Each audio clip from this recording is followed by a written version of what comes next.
말씀 보시겠습니다. 말씀은 요한일서 1장 1절에서 4절 말씀입니다.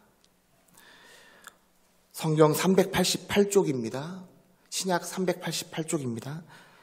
요한일서 1장 1절에서 4절 말씀입니다.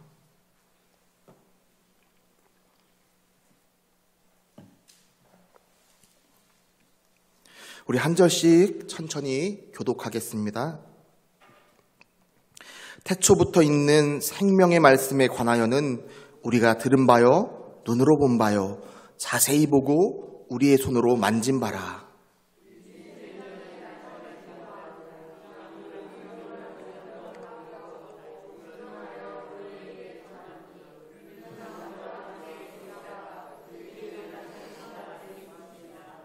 우리가 보고 들은 바를 너희에게도 전함은 너희로 우리와 사귐이 있게 하려 함이니 우리의 사귐은 아버지와 그의 아들 예수 그리스도와 더불어 누림이라.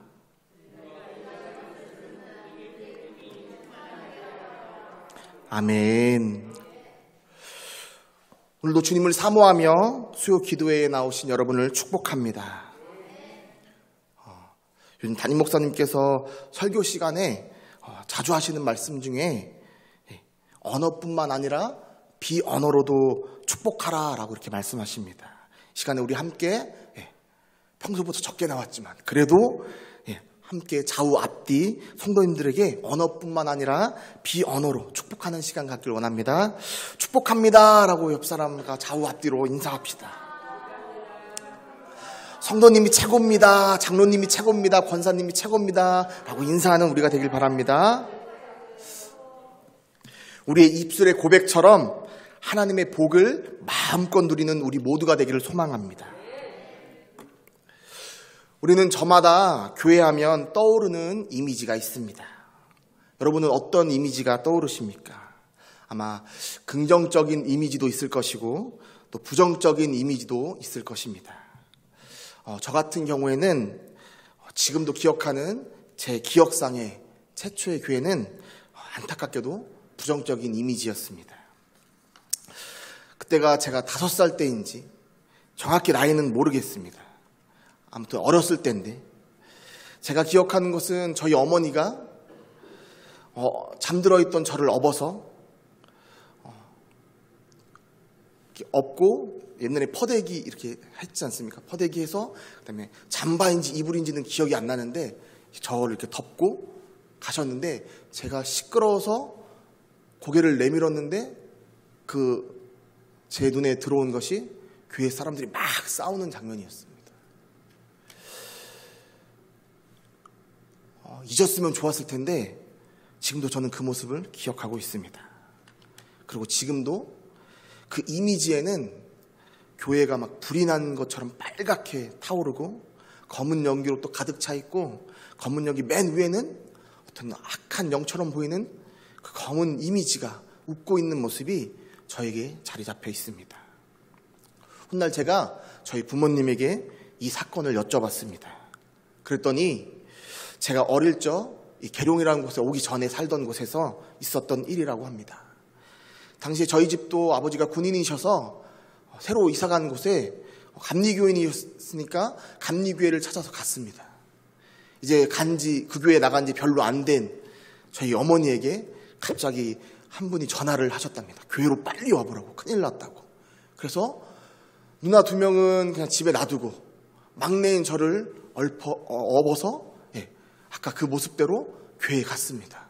당연히 저는 잠들었으니까 어머니 걱정 없이 이제 가셨다고 합니다. 그리고 갔더니 정말로 교회 사람들이 싸움이 났고 어머니는 그 교회 나간 지 별로 안 됐으니까 그냥 돌아왔다라고 이렇게 말씀하십니다. 그런데 그 짧은 시간에 제가 이렇게 들춰서 밖을 봤던 것입니다. 그리고 저에게 그런 부정적인 이미지가 생겼습니다. 나중에 그 교회 성도들의 일부가 떠나서 근처에 장로교를 세웠다고 합니다. 나중에 들었는데 저희 금암제일교회도 이런 아픔이 있었다고 합니다. 하루는 제가 이것을 놓고 하나님께 물어봤습니다. 하나님, 당신은 제가 어렸을 때고 어머니가 그곳에 계셨던 시간도 길지 않았는데 그럼에도 불구하고 왜 저에게 아직도 이 이미지를 떠오르게 하십니까? 제가 이렇게 기도하면서 물었을 때 하나님이 제 마음에 주신 생각이 그만큼 교회는 소중한 곳이고 당시 하나님의 마음이 너무 아프셨다라는 마음을 주셨습니다. 하나님의 아픔이 느껴져서 제 눈에서 눈물이 흘러내렸습니다. 그러면서 어쩌면 나는 내 작은 자존심 때문에 오늘도 하나님을 아프게 하고 있는지 모르겠구나 라는 생각이 들었습니다. 그래서 눈물을 흘리면서 회개를 했던 적이 있습니다. 사랑하는 우리 금암제일교회 성도 여러분, 교회에 작은 분란이 있다면 하루빨리 주님께 무릎 꿇고 회개하며 다시금 하나 되기를 기도하기를 원합니다. 기도로 그치는 것이 아니라 반드시 행함으로 나아가기를 원합니다. 저의 이야기를 보시면 알겠지만 교회의 작은 분란이라도 어떤 한 사람에게 미치는 영향이 절대 작지 않습니다. 그리고 명심하시기 바랍니다. 교회의 작은 분란이라도 하나님은 그것을 보면서 눈물을 흘리신다는 것입니다.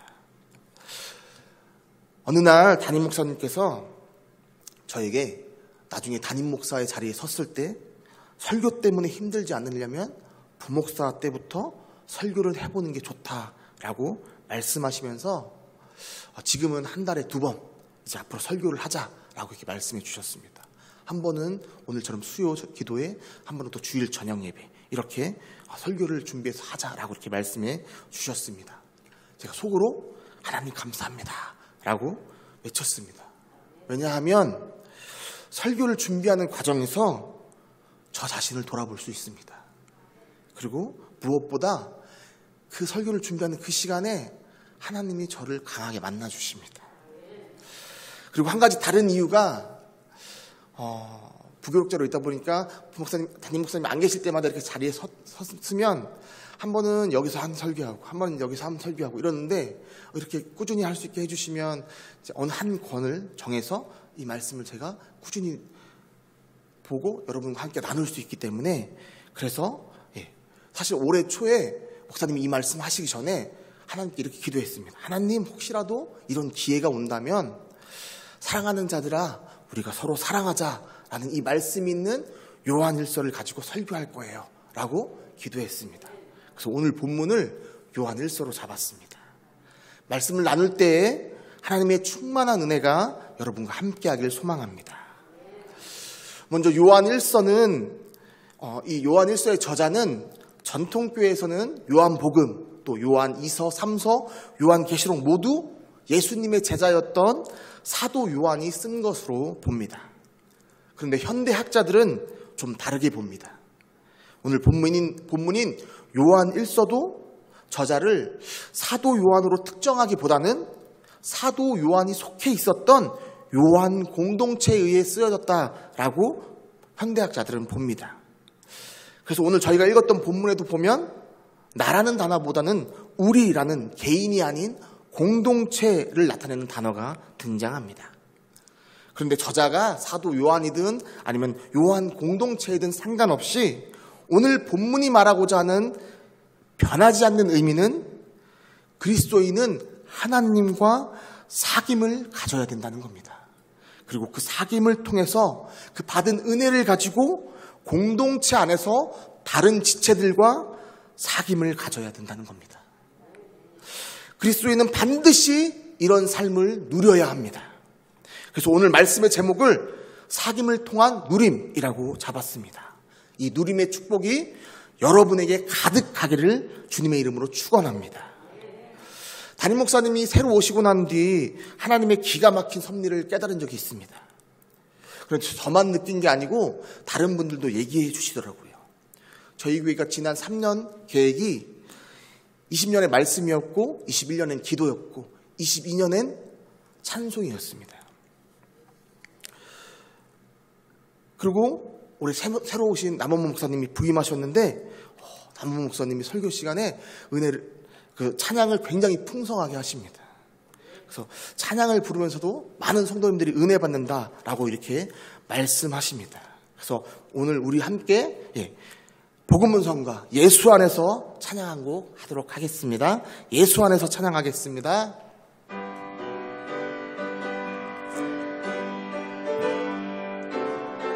예수 안에서 우린 화목됐네. 우리 화목됐네. 예수 안에서 우리 화목됐네. 하나님의 영광 함께 누릴 소망 있네. 할렐루야. 예수 안에서 우리 화목된 우리 기뻐하네. 예수 안에서 우리 기뻐하네. 예수 안에서 우리 기뻐하네. 하나님의 영광 함께 누릴 소망 있네. 예수 안에서 우리 기뻐하네. 우리 사랑하네. 예수 안에서 우리 사랑하네. 예수 안에서 우리 사랑하네. 하나님의 영광 함께 누릴 소망 있네. 할렐루야. 예수 안에서 우리 사랑하네. 아멘. 예수 안에서 화목하고 기뻐하고 사랑하는 우리 모두가 되길 소망합니다. 오늘 저희가 함께 읽은 본문 말씀 요한일서 1장 1절 말씀을 다시 한번 함께 읽겠습니다. 태초부터 있는 생명의 말씀에 관하여는 우리가 들은 바요 눈으로 본 바요 자세히 보고 우리 손으로 만진 바라. 아멘. 최후의 만찬이라는 그림이 있습니다. 우리가 보통 최후의 만찬 하면 떠오르는 게 15세기 화가 레오나르도 다빈치의 최후의 만찬, 이 그림이 떠오릅니다. 예전에는 교회상을 나눠주면 그 교회상의 그림에 딱 붙어있는 그게 최후의 만찬입니다. 그런데 사실은 이 최후의 만찬이 레오나르도 다빈치만 그린 것이 아니라 수세기에 걸쳐서 여러 화가들에 의해서 계속해서 만들어진 작품입니다. 3세기 카타콤에서도 발견되었다고 하니까 이 최후의 만찬이라는 그림은 무려 1000년이라는 시간을 훨씬 뛰어넘게 여러 화가들이 계속해서 그려뒀던 예수님과의 마지막 만찬 그림입니다. 그런데 왜 최후의 만찬이란 이 그림을 보면 다수의 화가들이 오늘 이 본문의 저자라고 하는 이 사도 요한을 예수님께 기대어 안겨있는 제자로 묘사했을까요? 왜냐하면 그는 예수님께 매우 친밀하게 대했던 제자였기 때문입니다. 그리고 그것을 가장 잘 나타내주는 말씀이 우리가 오늘 지금 읽은 1장 1절의 말씀입니다. 1절에서 사도 요한은 태초부터 있는 생명의 말씀으로부터 직접 들었고 직접 보았고 직접 만져보았다라고 이 요한일서를 시작합니다. 여기에서 태초에 있는 생명의 말씀이 누구를 말하는 것입니까? 사도 요한이 쓴 다른 책 요한복음을 보면 그 답이 있습니다. 우리 함께 요한복음 1장 1절 말씀을 함께 읽겠습니다. 태초에 말씀이 계시니라. 이 말씀이 하나님과 함께 계셨으니 이 말씀은 곧 하나님이시니라. 그렇습니다. 태초에 성부 하나님과 함께 말씀이 계셨는데 그 말씀 또한 하나님이었다라고 말하고 있습니다. 우리 요한복음 1장 14절 말씀도 읽겠습니다. 말씀이 육신이 되어 우리 가운데 거하심에 우리가 그의 영광을 보니 아버지의 독생자의 영광이요 은혜와 진리가 충만하더라.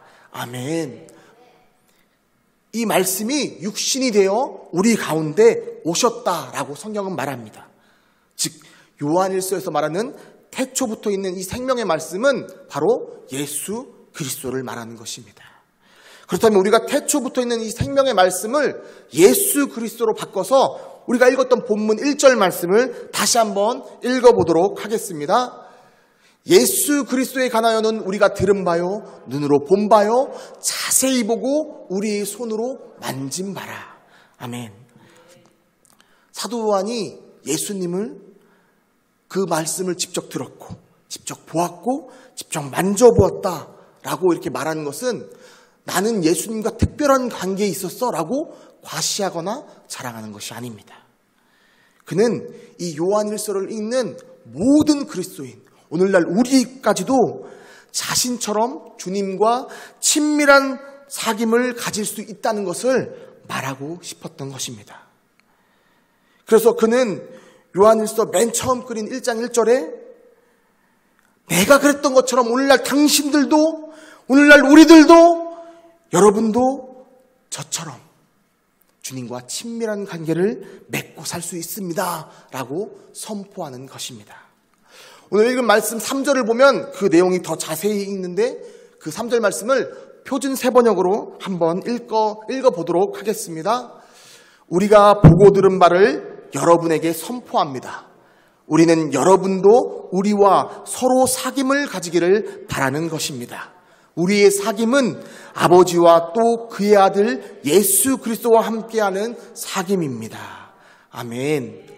3절에서 사도 요한은 1절에서 말한 보고 들었던 그분 예수 그리스도에 관해 선포하는데, 이 선포하는 이유가, 이 복음을 전하는 이유가 여러분도 우리와 함께 이런 사귐을 갖기 원하기 때문이라고 말합니다.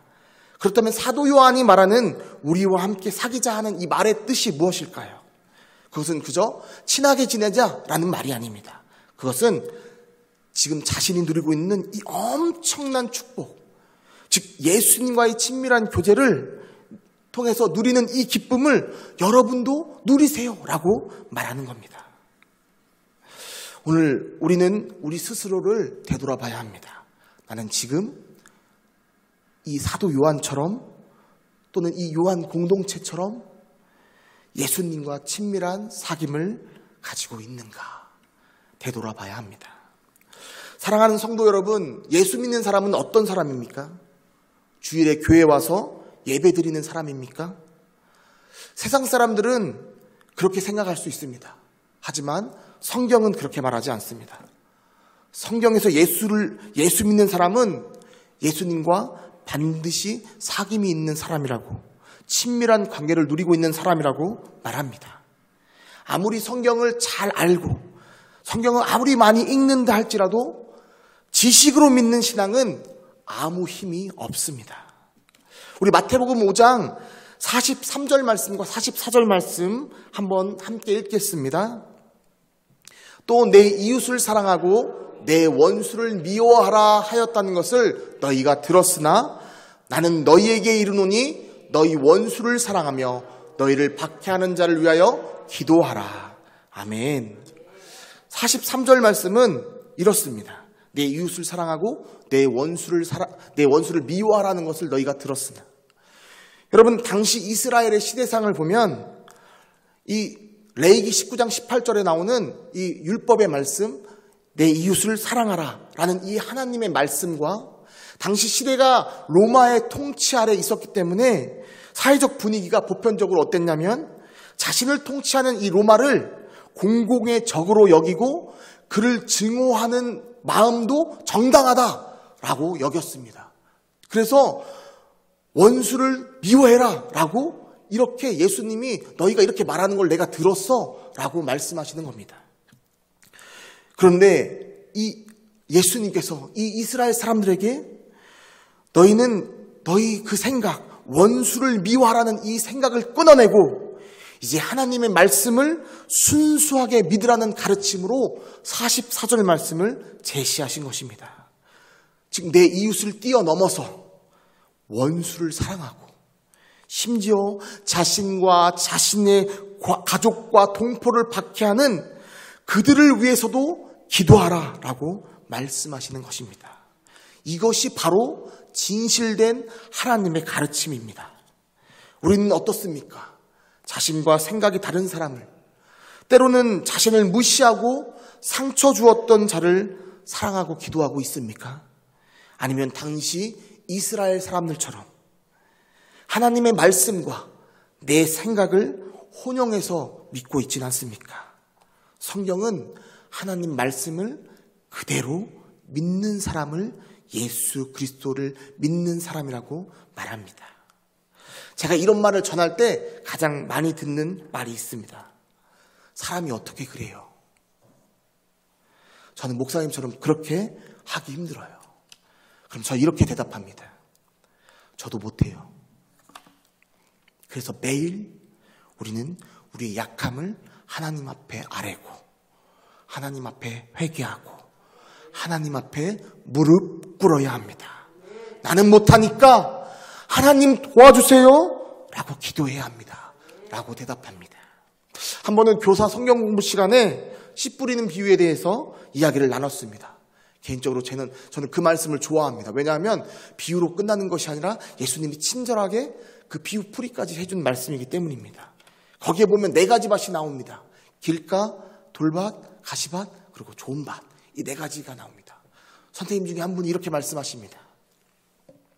저는 좋은 밭이 아닌가 봐요. 아무리 봐도 돌밭, 가시밭 같습니다.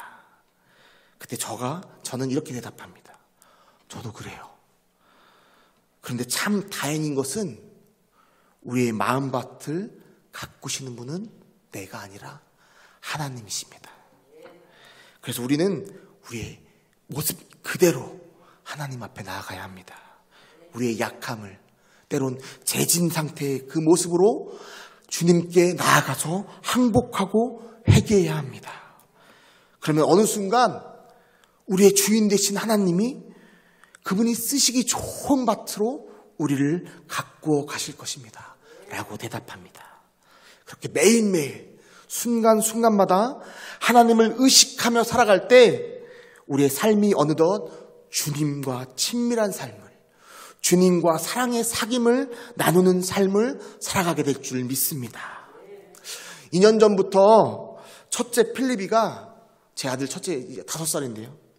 3살 때부터 EBS에 나오는 번개맨이라는 캐릭터에 빠졌습니다. 악당을 무찌르는 캐릭터 번개맨입니다. 어느 날 저희 장모님께서 필리비에게 번개맨 옷을 사주셨습니다. 얼마나 좋아하는지 막 번개맨 옷을 보고 막 좋아합니다. 막 입어보고 그 옷이 뒤에 망토가 이렇게 달려 있습니다. 그래서 나가면 아이는 행복하고 어른은 창피한 그런 옷입니다. 그런데 이제 첫째 필리비가 좀 컸다고 번개맨이 아니라 이제 경찰에 빠졌습니다. 그리고 이제는 둘째 리오니가 번개맨에 빠졌습니다. 이제 번개맨 옷을 물려줬습니다. 그 번개맨 옷을 물려준 다음 날 바로 어린이집에 입고 왔습니다. 그리고 그 옷을 입고 이렇게 말합니다. 번개의 파워! 시도 때도 없이 뿅망치를 들고 다니면서 번개의 파워! 막 이렇게 합니다. 한 바퀴를 돌면서 무릎을 꿇고 번개의 파워! 막 이렇게 외칩니다. 그 모습을 보면서 웃다가 문득 이런 생각이 들었습니다. 아, 우리에게도 번개 파워가 있구나.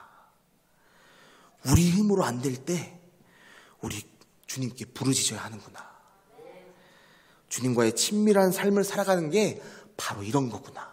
나의 연약함을 보고 주님 앞에 나아가는 것. 이게 바로 주님과의 친밀한 삶을 살아가는 것이구나 라고 깨달았습니다. 사랑하는 성도 여러분, 우리의 번개 파워 되시는 그 주님을 의지하고 주님과의 사귐을 이어나가시기를 주님의 이름으로 축원합니다. 제가 이 간증을 할까 말까 고민했습니다. 왜냐하면 설교를 마치고 다른 거 기억 안 나고 번개 파워만 기억나실까 봐. 그런데 우리의 번개 파워는 누구십니까? 예수 그리스도입니다. 하나님이십니다. 여러분, 그렇다면 이런 주님과의 사귐을 살아가는 분들이 교회 안에 많아지면 어떠한 일이 생겨날까요? 여러분, 상상만 해도 기쁘지 않습니까? 대체 얼마나 기쁘길래 사도 요한은 서로의 기쁨이 차고 넘친다라고 표현했을까요? 우리 오늘 읽은 4절 말씀을 표준 세번역으로 한번 읽어보겠습니다. 우리가 이 글을 쓰는 것은 우리 서로의 기쁨이 차고 넘치게 하려는 것입니다. 아멘. 사도 요한이 이 글을 쓴 이유가요, 우리의 기쁨이 차고 넘치게 하기 위함이랍니다. 하나님은 우리에게 사랑을 주실 때, 은혜를 주실 때 그냥 주시지 않습니다. 반드시 차고 넘치게 주시는 줄 믿습니다. 에베소 1장 7절 말씀을 우리 함께 읽겠습니다. 우리는 그리스도 안에서 그의 은혜의 풍성함을 따라 그의 피로 말미암아 속량 곧 제사함을 받았느니라. 아멘. 여기에 나오는 풍성함이란 뜻은 가득하다, 충만하다라는 뜻입니다. 여기 물컵이 있으면요, 물컵에 물을 붓습니다. 근데 그 물이 끊어지지 않고 계속 부어집니다. 그러면 이 물컵 안에는 물이 항상 가득 차 있고 심지어 물이 흘러 넘칩니다. 이게 바로 풍성함입니다. 즉 하나님의 은혜는 풍성하기 때문에 우리 자신을 은혜로 가득 채울 뿐만 아니라 우리 주변에게도 그 은혜를 흘려보내게 되어 있습니다. 여러분 모두 경험해 보셨을 것입니다. 은혜를 받은 사람 옆에 가면 마치 나도 은혜 받은 것 같습니다. 그래서 기쁨이 넘칩니다. 또 내가 은혜 받았을 때 주변 사람들에게 절대 나쁜 말, 싫은 말, 듣기 싫은 말 이런 말 하지 않습니다. 복된 말, 감사한 말, 칭찬의 말, 용기를 북돋는 말, 이런 말들을 합니다. 혹 상대방이 부족하고 때론 잘못했다 할지라도 긍휼의 눈으로 바라보고 오히려 그를 위해서 기도하게 됩니다. 왜 그럽니까? 하나님이 베푸신 그 은혜를 사실 나는 받을 그릇이 못 되는데 그럼에도 불구하고 하나님이 나를 용서하시고 사랑하시고 베풀어 주셨기 때문입니다. 그뿐만이 아닙니다.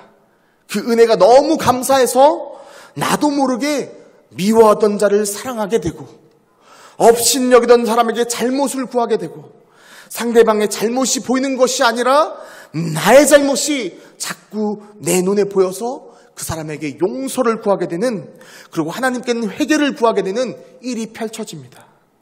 사랑하는 성도 여러분, 사순절 기간입니다. 사순절하면 우리는 보통 예수님의 십자가를 떠올립니다. 십자가에서 피 흘려 죽기까지 우리를 사랑하셨던 그 모습을 떠올립니다. 그리고 그 십자가의 사랑은 우리의 존재를 완전히 변화시킨 엄청난 사건입니다. 십자가에서 주님은 우리의 존재를 바꾸셨습니다. 우리는 전에는 부모 없는 고아와 같은 존재였습니다. 그러나 십자가의 주님은 우리를 아들로 바꿔주셨습니다. 우리는 전에는 거절받는 존재였습니다. 그런데 이제 용납받는 자가 되었습니다. 또한 죄인의 신분에서 이제 의롭다 칭함을 받는 의인이 되었습니다. 전에는 저주받는 자였지만 이제는 축복받는 자, 축복하는 자가 되었습니다. 전에는 하나님과 원수의 자리에 있었지만 이제는 하나님의 연인의 자리에 있게 되었습니다. 또 전에는 창기였지만 이제 하나님의 신부가 되었습니다. 우리의 어떤 힘이나 어떠한 권력이 전혀 들어가지 않은 온전히 하나님의 역사로만 이루어진 우리 존재의 변화입니다. 사랑하는 금암제일교회 성도 여러분, 우리의 존재를 바꾸신 하나님께서 오늘 우리의 마음을 두드리십니다. 너는 내 아들이다. 너는 내 딸이다. 나는 너를 용납한단다. 너는 이제 의인이란다. 너는 축복받은 자이고 남을 축복하는 자란다. 너는 나의 연인이며 나의 신부란다. 이제는 과거로 돌아가던 삶이 아니라 주님만 바라보며 주님과의 친밀한 사귐을 누리며 살아가는 저와 여러분 되기를 주님의 이름으로 간절히 축원합니다.